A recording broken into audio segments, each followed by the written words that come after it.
வணக்கம். 2 மணி செய்திகளை வழங்குவது நான் ஸ்ரீராம். முதலில் இந்த நேரத்திற்கான தலைப்புச் செய்திகளை பார்க்கலாம்.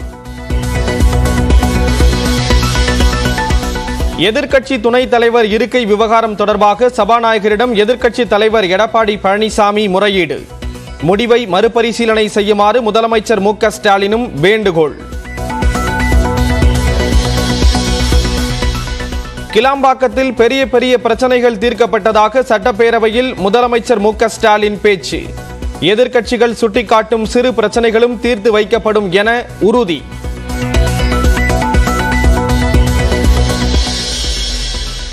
போராடுவதற்காக டெல்லியை நோக்கி முன்னேறும் விவசாயிகள்.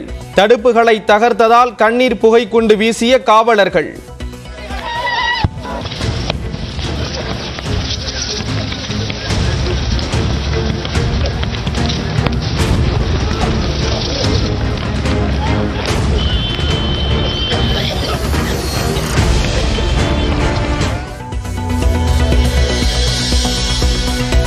டெல்லியை சுற்றியுள்ள எல்லைகள் அனைத்தையும் கம்பிவேலி தடுப்புகளை கொண்டு அடைத்த போலீஸ். முன்னெச்சரிக்கையாக 8 மெட்ரோ ரயில் நிலையங்களின் வாயில்களும் மூடல்.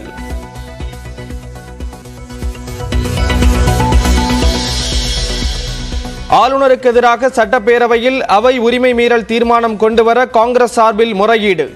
பரிசீலனையில் உள்ளதாக சபாநாயகர் அப்பாவு தகவல்.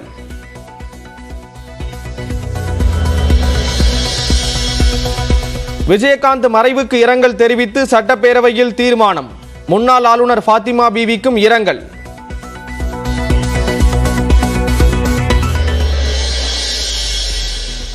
அமைச்சர் பதவியிலிருந்து விலகிய செந்தில் பாலாஜியின் ராஜினாமாவை ஏற்றார் ஆளுநர் ஆர்.என். ரவி. முதலமைச்சர் மு.க. ஸ்டாலின் பரிந்துரையை ஏற்பதாக தெரிவித்த ஆளுநர்.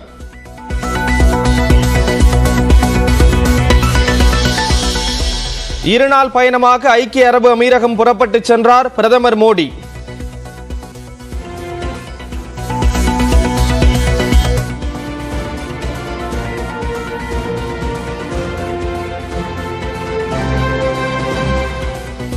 அபுதாபியில் நாளை இந்து கோயில் திறப்பு விழாவில் பங்கேற்கிறார்.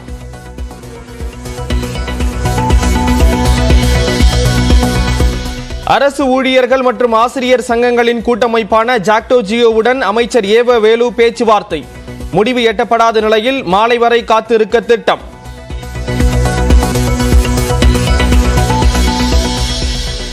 சாந்தன் தாயகம் திரும்புவதற்கான தற்காலிக பயண ஆவணத்தை அனுப்பிய இலங்கை துணை தூதரகம். 1 வாரத்திற்குள் உரிய உத்தரவு பிறப்பிக்கப்படும் என சென்னை உயர்நீதிமன்றத்தில் மத்திய அரசு தகவல். தமிழ்நாடு முழுவதும் பணியை புறக்கணித்து வருவாய்த்துறை அலுவலர்கள் உண்ணாவிரதம். காலி பணியிடங்களை நிரப்ப வேண்டும் என்பது உட்பட 10 கோரிக்கைகளை நிறைவேற்ற வலியுறுத்தல்.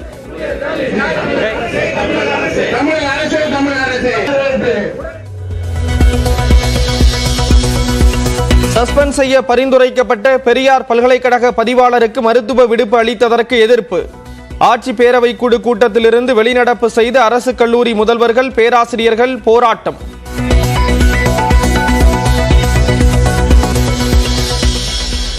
கூட்டணி குறித்து முக்கிய முடிவு எடுப்பதற்காக பிப்ரவரி 16 டெல்லி செல்கிறார் பாஜக மாநில தலைவர் அண்ணாமலை. நட்டா மற்றும் அமித்ஷாவை சந்தித்து அண்ணாமலை பேச உள்ளதாக தகவல்.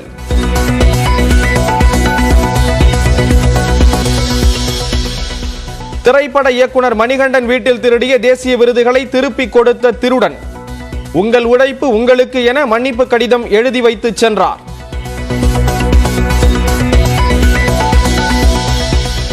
திருவள்ளூர் அருகே மின்சார ரயிலில் புகை வந்ததால் பரபரப்பு. சக்கரம் சுற்றாததால் ஏற்பட்ட கோளாறு சரி செய்யப்பட்டு புறப்பட்டு சென்ற ரயில்.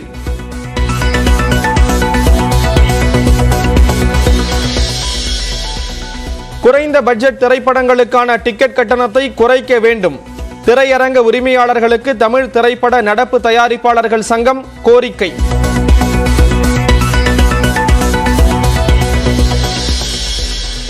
சென்னை மயிலாப்பூர் கபாலீஸ்வரர் கோயில் முன் தீ வைத்தவர் கைது.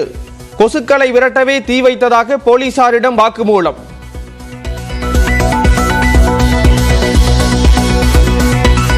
சென்னை தீவுத்திடலை சுற்றி ஃபார்முலா 4 கார் ரேஸ் ஜூன் மாதத்திற்கு பிறகு நடத்தப்படும்.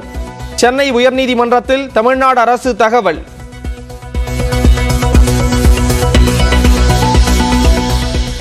மாசி மாத பூஜைக்காக இன்று மாலை திறக்கப்படுகிறது சபரிமலை ஐயப்பன் கோயில் நடை. 5 நாட்கள் பக்தர்களுக்கு அனுமதி.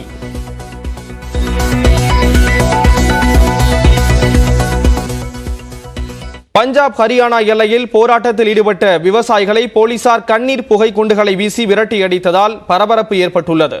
பயிர்களுக்கு அடிப்படை ஆதார விலை நிர்ணயம், விவசாய கடன் தள்ளுபடி உள்ளிட்ட பல்வேறு அம்ச கோரிக்கைகளை வலியுறுத்தி 200க்கும் மேற்பட்ட விவசாய சங்கங்கள் இன்று டெல்லியை முற்றுகையிடப் போவதாக அறிவித்தன.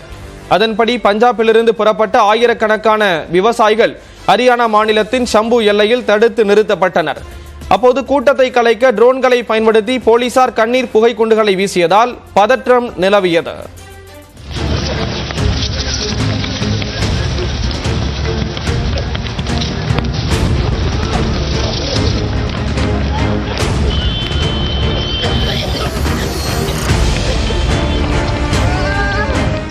இதனிடையே டெல்லியை சுற்றியுள்ள எல்லைகள் அனைத்தையும் போலீசார் கம்பிவேலி தடுப்புகளை கொண்டு அடைத்தனர். குருகிராமிலிருந்து டெல்லி செல்லும் சாலையில் விவசாயிகளின் பேரணியை தடுக்க சிமெண்ட் தடுப்புகள் அமைக்கப்பட்டன.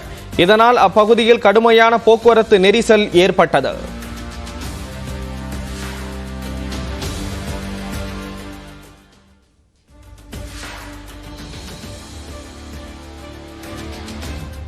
இதனிடையே விவசாயிகள் போராட்டத்தை ஒட்டி டெல்லியில் 8 மெட்ரோ ரயில் நிலைய நுழைவு வாயில்கள் மூடப்பட்டன. முன்னெச்சரிக்கை நடவடிக்கையாக ராஜீவ் சௌக், மண்டி ஹவுஸ், ஜன்பத் உள்ளிட்ட மெட்ரோ ரயில் நிலையங்களில் 1க்கும் மேற்பட்ட நுழைவு வாயில்கள் மூடப்பட்டுள்ளன.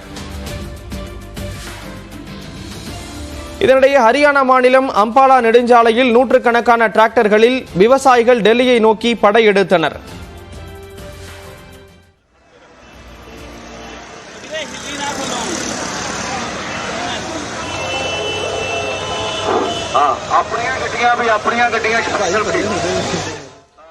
அம்பாலாவிலிருந்து டெல்லி செல்லும் சாலையில் உள்ள குருஷேத்ராவில் சாலையில் இரும்பு கம்பிகள், சிமெண்ட் தடுப்புகள் அமைக்கப்பட்டுள்ளன.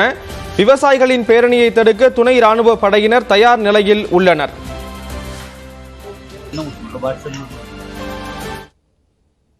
சேலம் பெரியார் பல்கலைக்கழக ஆட்சி பேரவை குழு கூட்டத்திலிருந்து அரசு கல்லூரி முதல்வர்களும் பேராசிரியர்களும் வெளிநடப்பு செய்தனர்.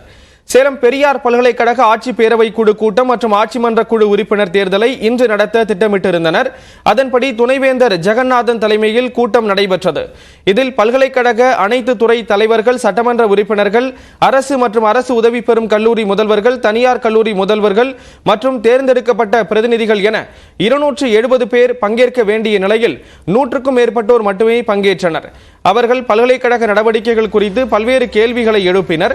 மேலும் பெரியார் பல்கலைக்கழகத்தின் பதிவாளர் தங்கவேலுவை பணியிடை நீக்கம் செய்ய தமிழக அரசு பரிந்துரைத்த நிலையில் அதன் மீது நடவடிக்கை எடுக்காமல் மருத்துவ விடுப்பு அளித்தது ஏன் என சிலர் கேள்வி எழுப்பினர். இதற்கு துணைவேந்தர் ஜெகநாதன் முறையாக பதிலளிக்காமல் அதிகார போக்குடன் செயல்பட்டதாக கூறி அரசு கல்லூரி முதல்வர்களும் பேராசிரியர்களும் வெளிநடப்பு செய்தனர். மேலும் ஆட்சி பேரவை கூட்டம் மற்றும் ஆட்சி மன்ற குழு உறுப்பினர் தேர்தலை ஒரே நேரத்தில் நடத்துவது துணைவேந்தருக்கு ஆதரவான உறுப்பினரை தேர்ந்தெடுக்கவே எனவும் அவர்கள் குற்றம் சாட்டினர்.